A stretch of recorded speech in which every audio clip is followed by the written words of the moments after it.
नमस्कार, विंध्या टाइम्स में आपका स्वागत है। मौजूद है रीवा के मॉडल साइंस कॉलेज में। यहाँ पर धरना प्रदर्शन हो रहा है सीएलसी राउंड को लेकर, एडमिशन को लेकर। हमारे साथ दोनों पक्ष हैं, एबीवीपी और एनएसयूआई दोनों हैं। तो दोनों से बात करना चाहेंगे कि उनकी क्या क्या मांगे हैं। तो जो धरना प्रदर्शन हुआ है, किस लिए हुआ है, क्या मांगे हैं आपकी? सरकार ने हमारी छात्रों के सुविधा के लिए अभी पहले आओ पहले पाओ के तहत एडमिशन प्रक्रिया शुरू की थी। सरकार वैसे भी नहीं चाहती कि किसी कॉलेज की गुणवत्ता खराब हो। सरकार हमेशा 2 महीने तक और मेरिट लिस्ट पे और ऑनलाइन प्रवेश दी, लेकिन अब देख रही है कि कुछ छात्रों की मजबूरी है कि वो दूर जाकर घर से नहीं पढ़ सकते हैं, वो तो सक्षम नहीं है कि वो अपने घर से दूर चले जाए। उसके लिए छात्रों की सुविधा के लिए सरकार ने पहले आइए पहले पाइए का प्रावधान दिया कि जो भी स्थिति बन सके प्राचार्य के द्वारा छात्र के द्वारा पहले ले जाकर एडमिशन ले सकें। लेकिन प्राचार्य द्वारा प्राचार्य की तानाशाही रवैये कि वो मंत्रालय उच्च शिक्षा विभाग के आदेशों का पालन नहीं कर रहे हैं, हमारी सरकार का आदेश का पालन नहीं करेंगे, सरकार के नियमों की धज्जियां उड़ाएंगे, सरकार के नियमों की अवहेलना करेंगे। एक कदाप बर्दाश्त नहीं कि सरकार के नियमों की अवहेलना करें। तो आप चाहते हैं कि पहले आओ पहले पाओ हो? हम चाहते हैं कि माननीय मंत्री जी का, उच्च शिक्षा विभाग का, मंत्रालय का जो भी आदेश हो, उस आदेश के तहत उस आदेश के नियमों का पालन करते हुए उस आधार पर उस प्रक्रिया पर एडमिशन छात्रों को दिया जाए। ठीक है, आपका क्या कहना है इस पर? सीएलसी राउंड 75 के बीच वाले जो छात्र यहाँ पहुँच चुके हैं वो सभी अंदर आ जाएं, उनके एडमिशन हो जाएं। फिर जो बची हुई सीटें तो 75 से 70 वालों की हो जाए, फिर 70 से 65 वालों की हो जाए। ऐसे करके सीटें भर जाएंगी और अव्यवस्था नहीं होगी। लेकिन ये लगातार जबरदस्ती धरना यहाँ प्रदर्शन कर रहे हैं, उसमें अवरोध डाल रहे हैं कि सिर्फ एक वही पर्चा कि हमारे पास सरकार का आदेश है। अरे सरकार का आदेश, उसमें भी स्पष्टीकरण नहीं दिया सरकार ने। अब ऐसा आदेश बना के दे दिया, अब यहाँ क्या करें प्रिंसिपल? अब उसके लिए आपको बात करनी चाहिए। जबरदस्ती दबाव बना रहे हैं प्रिंसिपल के ऊपर कि नहीं आप एडमिशन करो, आप 33% वाले का एडमिशन करो, रुक जाना नहीं वाले का एडमिशन करो। यहाँ ये पूरे संभाग का अग्रणी कॉलेज है, ए ग्रेड द्वारा मान्यता प्राप्त है। यहाँ ऐसे अगर छात्र यहाँ आएंगे तो क्या शिक्षा का हनन नहीं होगा? क्या कॉलेज की क्या ग्रेड में डिग्रेडेशन नहीं होगा? तो इन सभी के लिए हम लोगों ने प्राचार्य जी से मांग की है कि आप मेरिट के हिसाब से करिए, लेकिन जबरदस्ती यहाँ पे अवरोध पैदा किया जा रहा है। इन्होंने कहा कि पहले आओ पहले पाओ में मेरिट के हिसाब से, और आप कह रहे हैं, जैसे इन्होंने कहा कि 40% वाला पहले आकर सो गया और 80% वाला 10 बजे आया। तो आपको क्या लगता है, सही है ये कि 40% वाला पहले एडमिशन पा ले और जिसका 80% है वो ना पाए? हर वर्ष ऑफलाइन एडमिशन हुआ करते थे और इस वर्ष भी मंत्री जी ने, माननीय सरकार ने ऑफलाइन एडमिशन की प्रक्रिया शुरू की है। आपको बता दें कि ऑफलाइन प्रक्रिया के तहत ही अगर जो छात्र शहर में सो रहा है तो वो 2 बजे आता है, बाकी जो गांव से आ रहे हैं वो 8 बजे आ गए, तो 8 बजे वाले को वरीयता दी जानी चाहिए कि नहीं दी जानी चाहिए उच्च शिक्षा विभाग के आदेशानुसार? क्या सरकार अपने हिसाब से व्यवस्थाएं नहीं बना सकती है? क्या सरकार अपने हिसाब से व्यवस्था बनाकर नहीं चला सकती है? क्या सरकार को किसी भी प्रकार का पावर और प्रावधान नहीं है कि वो अपने हिसाब से सरकार को चला सके? आपको बता दें कि जब तक ऑनलाइन प्रवेश हुआ करते थे उस समय हम देखते हैं कि पता नहीं कितने छात्र फांसी पर लटके हुए मिलते थे, पता नहीं कितने जार खा के मिलते थे, क्योंकि उनको अपने नज़दीकी महाविद्यालय में प्रवेश नहीं मिलता था। वो अपने नज़दीकी महाविद्यालय में प्रवेश से वंचित हुआ करते। खासकर हम देख रहे हैं कि जो लड़कियां हैं, लड़कियों का वर्ग है, उनमें से घर से बाहर जाने की जिम्मेदारी परमिशन बहु लोग घर में नहीं देते हैं। हालांकि हमारे समाज की ये छोटी सोच है, देनी चाहिए। फिर भी हम देख रहे हैं कि जो भी उनके अभिभावक जिस तरह से व्यवस्था कर रहे हैं, उन व्यवस्था को देखते ही माननीय सरकार ने, हमारी सरकार ने, माननीय मंत्री जी ने व्यवस्था किया है कि पहले आइए पहले पाई के आधार पे गुणवत्ता तो थी। पहले 2 महीने तक सीएलसी चला और ऑनलाइन चला, उसमें मेरिट के आधार पर हुए। अब जिनको भी थोड़ी बहुत कहीं समस्या है वो अपना सावधानी से, सरलतापूर्वक, आसानी से निपटा सकते हैं और प्रवेश ले सकते हैं। तो मेरिट को ना ध्यान दिया जाए कि किसका 80 है, किसका 75 है, सीधे 40% वाले को मिल जाए? मैं ऐसा नहीं बोल रहा हूँ, लेकिन क्या सरकार अपने हिसाब से नियम नहीं चला सकती है? सरकार अपने हिसाब से प्रक्रिया नहीं बना सकती है?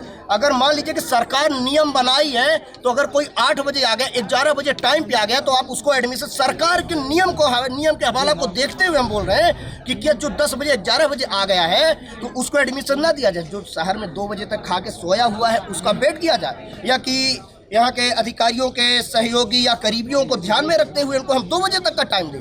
हमारा कहना यह था कि जो सुबह 11 बजे आ गया है और सरकार के नियमावली को देखते हुए उनको टाइम पे एडमिशन प्रक्रिया में प्रवेश लिया जाए। मतलब आपका कहना है कि प्राचार्य यहाँ सुबह से 4 बजे से आके बैठ जाएं, देखें कौन पहले आया है, उसका नाम उसका नंबर लिख लें, उसकी फ़ोटो खींच लें कि चलो तुम पहले आए हो। अरे तुम बाद में आ गए, तुम्हारे 85% है तो क्या हुआ, 40 वाला तो पहले सुबह आ गया तो हम उसको एडमिशन देंगे। ऐसे नियम से क्या होगा? ऐसे नियम से शिक्षा की जो व्यवस्था है, शिक्षा की जो गुणवत्ता है उसका हनन होगा और समाज में ऐसा एक संदेश जाएगा जिसके लिए भविष्य में अच्छे परिणाम नहीं होंगे। इसीलिए ऐसी प्रक्रियाओं का कोई मतलब नहीं है। इसीलिए प्रिंसिपल साहब ने यहाँ कहा था कि हम मेरिट के हिसाब से पहले आओ पहले पाओ में स्पष्टीकरण तो नहीं दिया है कि पहले आओ पहले पाओ में क्या करना चाहिए, टोकन सिस्टम इंट्रोड्यूस करना चाहिए कि लाइन बनानी चाहिए, क्या है, सिर्फ लिख दिया पहले आओ पहले पाओ। और वही है, सरकार अब अनुभवविहीन इस तरह ऐसे कर रही है काम के समझ में नहीं आ पा रहा है। हमारे साथ कुछ लोग और हैं जो CLC राउंड हम भी इसका जवाब दें। मेरा नाम अनुराग चतुर्वेदी है। मैं भी छात्र हूँ BRS कॉलेज का और मैं राजनीति प्रशिक्षण विभाग का प्रदेश मेंबर हूँ कांग्रेस पार्टी से। मैं ये बताना चाहता हूँ कि इस प्रकार से यहाँ जो भाषाशाही चलाई जा रही है कि पहले आओ पहले पाओ का अर्थ ही कुछ और निकाल लिया गया है। यहाँ क्या निकाल लिया गया अर्थ यहाँ कि पहले आओ पहले पाओ का मतलब कि जो कोई आ जाए छीन ना झपटी करके एडमिशन पा जाए। ये कोई तरीका नहीं है, इसका ये अर्थ ही नहीं था। मैं सुन रहा था अभी बातों को, मैं बीच में इंटरेक्ट नहीं किया, ठीक है, वो अपनी बातें रख रहे थे। मैटर ये है पहले आओ पहले पाओ का मतलब ये था कि जो कोई नियत तारीख तक अपना रजिस्ट्रेशन करा दे, अपना पंजीयन करा दे, अपनी चॉइस फिलिंग करा दे और साथ ही अपना वेरिफिकेशन करा दे, उस समय तक के व्यक्ति को एडमिशन दिया जाएगा, चाहे वो कितने भी परसेंटेज का हो।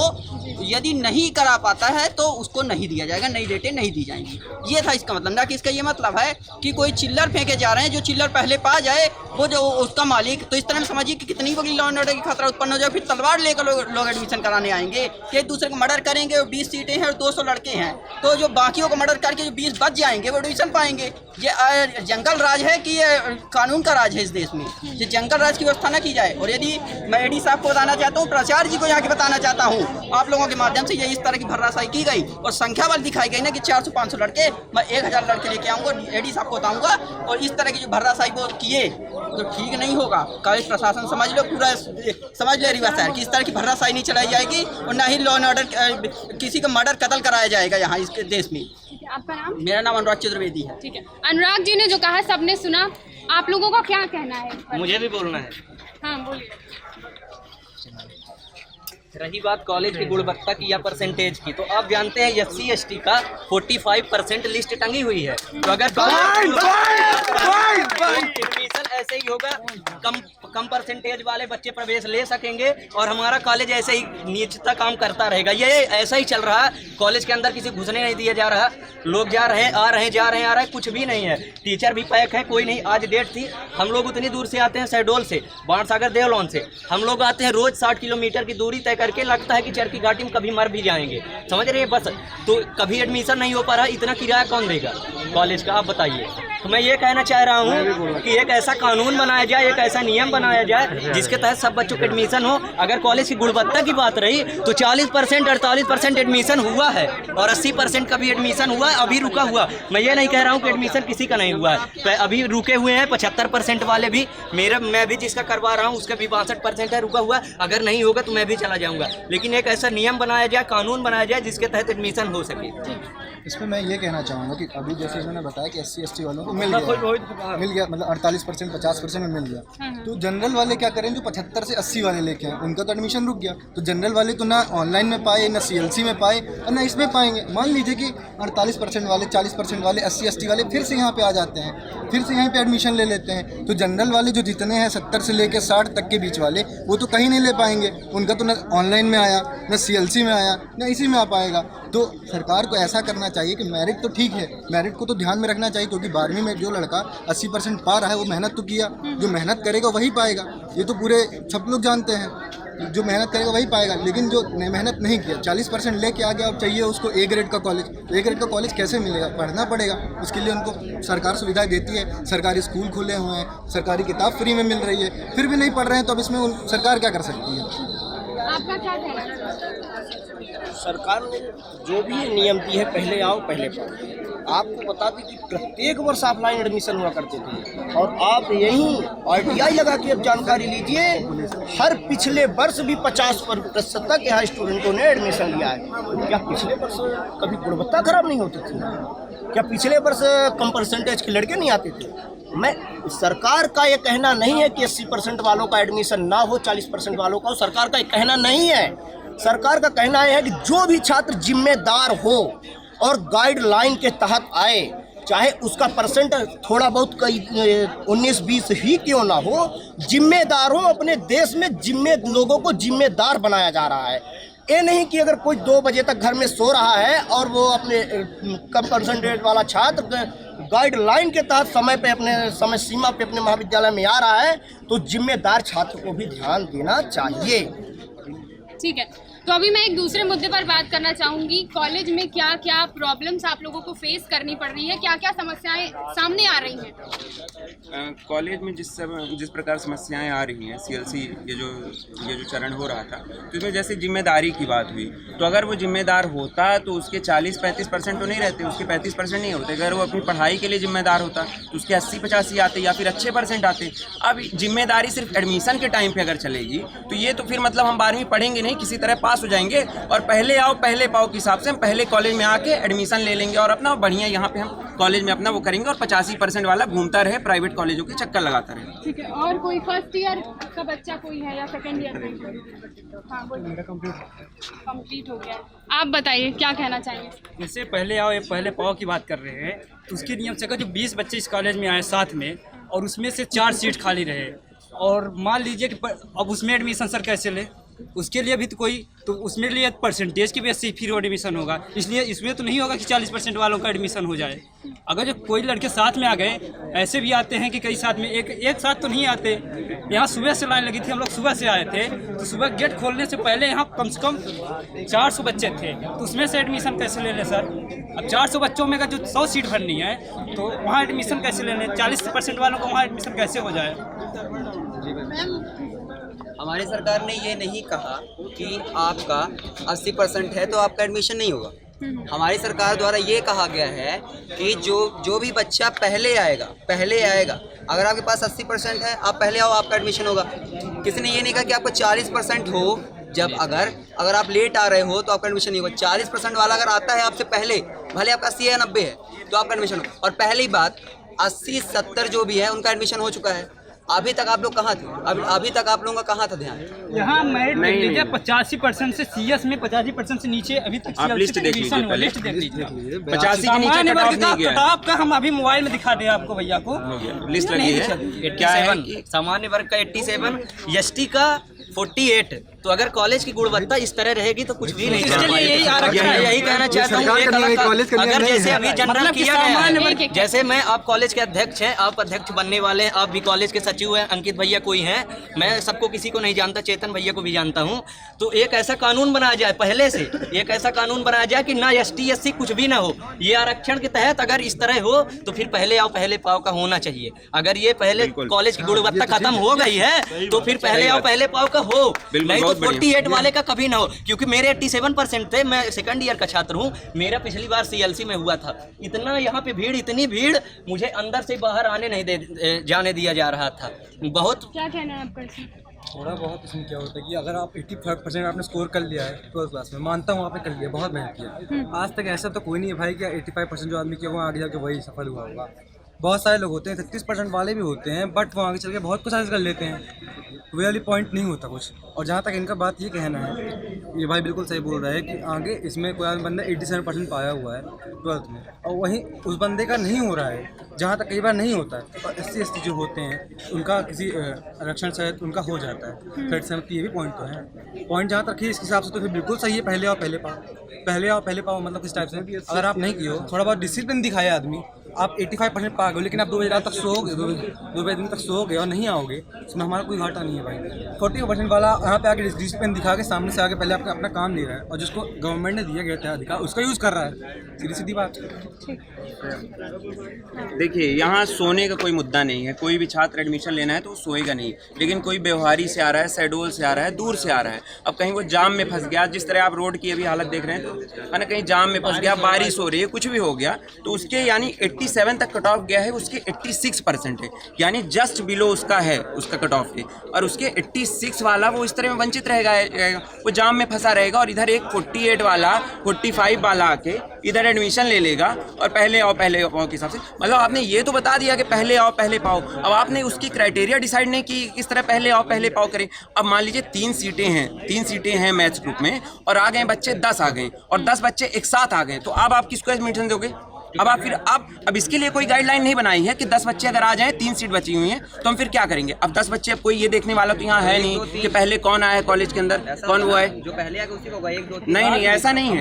अब साढ़े 10 लड़के एक साथ आ गए तो आप किसको दे देंगे एडमिशन? मतलब ऐसी कोई गाइडलाइन बनाई ही नहीं है सरकार ने। सरकार ने, वही मैंने बोला कि ना उसका सर है ना पैर है, ऐसे अनुभव विहीन पता नहीं क्या है, मदांग है वहाँ के अधिकारी, ऐसी बना दिए हैं कोई लिस्ट के, कुछ मतलब उसका कोई मतलब ही नहीं है, समझ में आ ही नहीं पाया। धरातल पे 70 से जो नीचे हैं, जो 70% से नीचे हैं, तो गवर्नमेंट उनको पास क्यों करती है जब एडमिशन सरकारी कॉलेजों में उनको देना नहीं है?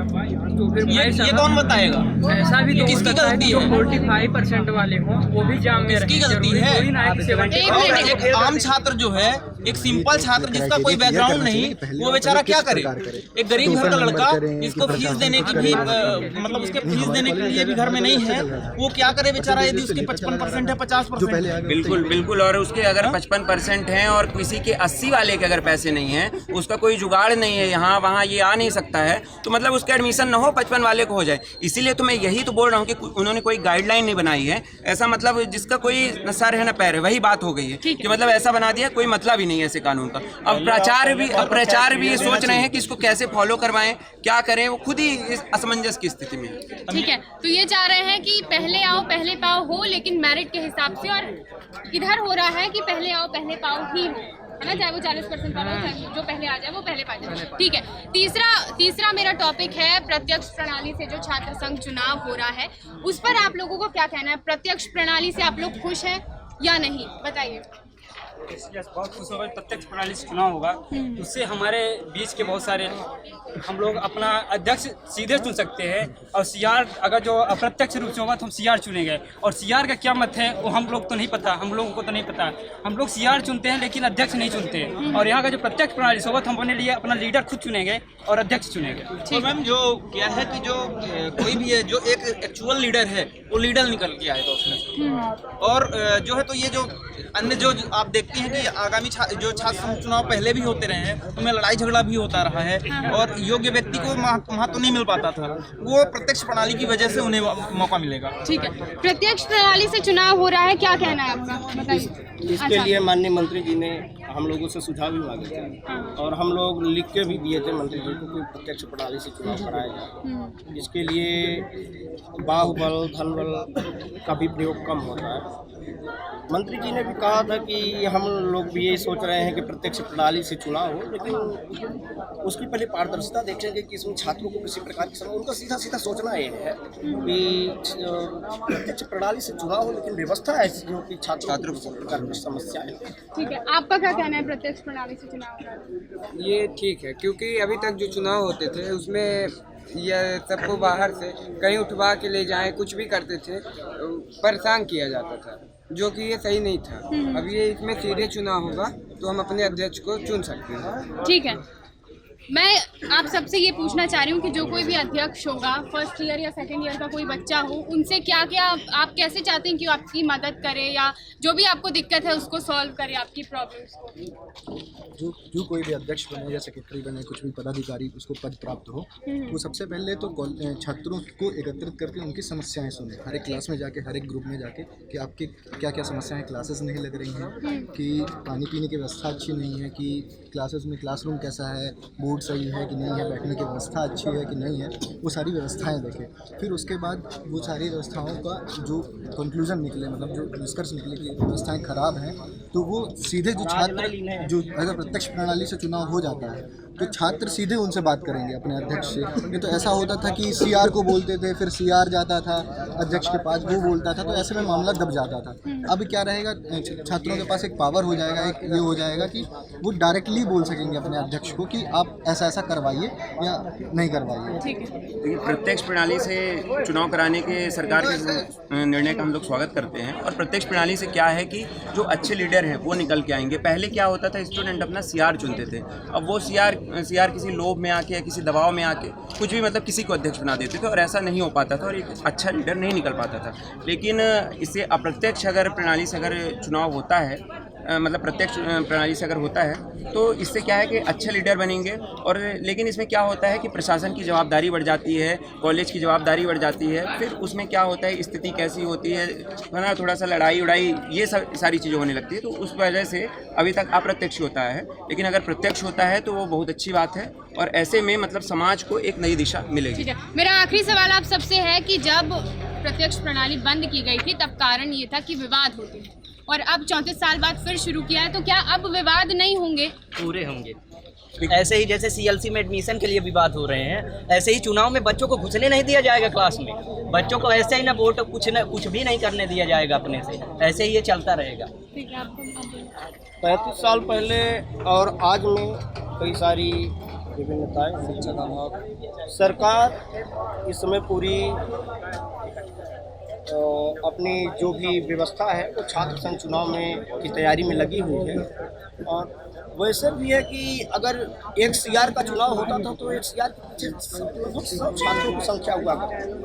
तो उसमें जो भी गुंडागर्दी या आपको भी बताया कि बाहुबल के बल पर अपना रौब झाड़ता था, तो वो अब केवल उनका टारगेट उस समय एक छात्र हुआ करता था, लेकिन अब उसके पीछे 100 छात्र रहेंगे। तो वो 100 छात्र अपने प्रेसिडेंट का चुनाव करेंगे। तो जो भी इस तरह से कुछ उपद्रवी और बाहरी लोग होंगे तो वो छात्रों पे ज़्यादा दबाव नहीं बना सकते, बनाएंगे भी तो कम लोगों पे बनाएंगे। हालांकि इस तरह होगा नहीं क्योंकि सरकार हमारी पूरी व्यवस्था में लगी है। तो इससे मेरे को अप्रत्यक्ष से अच्छा प्रत्यक्ष लग रहा है, क्योंकि अप्रत्यक्ष में सीमित छात्र हो जाते हैं, प्रत्यक्ष में छात्रों की संख्या थोड़ी ज़्यादा हो जाती है। ठीक है, विवाद के मामले में आप विवाद अगर सरकार ने अगर ये तय किया है कि हम प्रत्यक्ष चुनाव कराएंगे तो सरकार को फिर ऐसी व्यवस्था करनी चाहिए, ऐसी प्रशासनिक व्यवस्था करनी चाहिए कि हम सक्षम रहें कि कोई भी ऐसी स्थिति ना निर्मित हो, कोई भी मतलब विवाद पैदा ना हो। इतना सरकार के पास ऐसे मतलब उसको प्लान के साथ चलना चाहिए कि ऐसी कोई भी स्थिति निर्मित ना हो। और अगर अच्छे से शांतिपूर्वक अगर प्रत्यक्ष ढंग से अगर चुनाव हो जाता है जो सरकार की अच्छी सफलता मानी जा सकती है। ठीक है, विवाद प्रत्यक्ष प्रणाली से होगा अगर तो विवाद होगा या नहीं, क्या कहते हैं? विवाद होना तय, विवाद नहीं होगा प्रत्यक्ष प्रणाली के कारण, क्योंकि कुछ ठीक है। तो दोनों दलों ने बताया कि प्रत्यक्ष प्रणाली से दोनों खुश हैं, सहमत हैं। तो ये थे हमारे साथ मॉडल साइंस के छात्र और इसी जिन्होंने अपना अपना मत रखा। और इसी तरह की खबरों के लिए, इसी तरह की हर लाइव खबर के लिए बने रहिए हमारे साथ। धन्यवाद।